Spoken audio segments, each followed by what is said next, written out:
Je vous le disais dans les titres, après 5 mois de prolongement de la vente de la vignette, le contrôle des plaques d'immatriculation, des cartes grises et des vignettes elles-mêmes sont entrées en vigueur depuis ce lundi. Mais le constat révèle que plusieurs conducteurs de véhicules ne sont jusque-là pas entrés en possession de ce document. Ce mardi, l'une de nos équipes a fait le constat à Dixine, Madina et Matoto pour s'enquérir des réalités.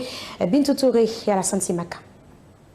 Après le lancement du contrôle de l'achat des vignettes, dans la circulation à Conakry, une ambiance électrique est visible dans les rues de la capitale, entre les usagers et les agents de la police routière. Ce mardi, sur l'autoroute Fidel Castro, les conducteurs de taxi fuient le contrôle imposé par les nouvelles autorités. Ils préfèrent s'échapper du lieu du contrôle en empruntant les ruelles du quartier.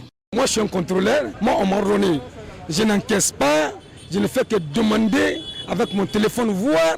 Si c'est invalide, j'ai dit à la DSD, c'est invalide, c'est à eux de voir c'est combien, et comment ça se paye, c'est à la DSD. Vous savez, réclamer l'impôt d'un pays, c'est pas facile. Mais nous acceptons par rapport au Conseil des ministres de la Sécurité, au Conseil des ministres du Directeur général, au Conseil des ministres du Directeur central de la police routière.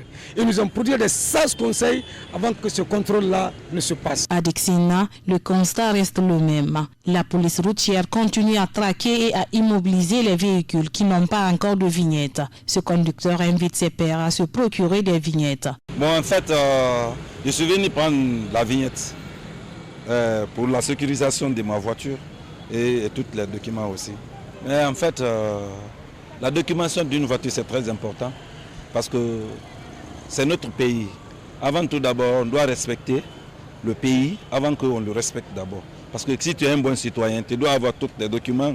Et si tu as quelque chose aussi qui doit avoir des documents, il faut forcément, les choses aussi doivent avoir leurs documents. C'est ça qui est normal. J'ai déjà acheté la vignette. Le président des transporteurs routiers de Matoto s'est aussi exprimé sur cette actualité qui fait la une des débats dans la capitale. Ce que j'ai à dire maintenant, qu'il faut que nous assumions nos responsabilités. On ne peut pas développer un pays en dehors de taxes. Les Guinéens ne payent pas de taxes, c'est vilain. Quand on dit l'État, c'est une organisation humaine. C'est les taxes qui peuvent faire que l'État peut développer un pays. Ça, une taxe, c'est des êtres humains comme nous, ils ne peuvent rien.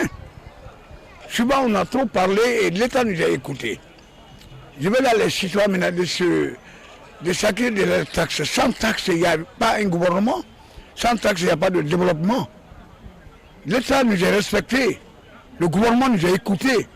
Mais je veux dire à mes collaborateurs syndicalistes que cherchons maintenant à résoudre le problème de ce pays. Madame, sans taxe, il n'y a pas un gouvernement. Sans taxe, il n'y a pas de développement. Le gouvernement est là, le citoyen paye son taxe, à travers ce taxe qu'on développe un pays. Si on ne paye pas les taxes, comment la Guinée sera développée?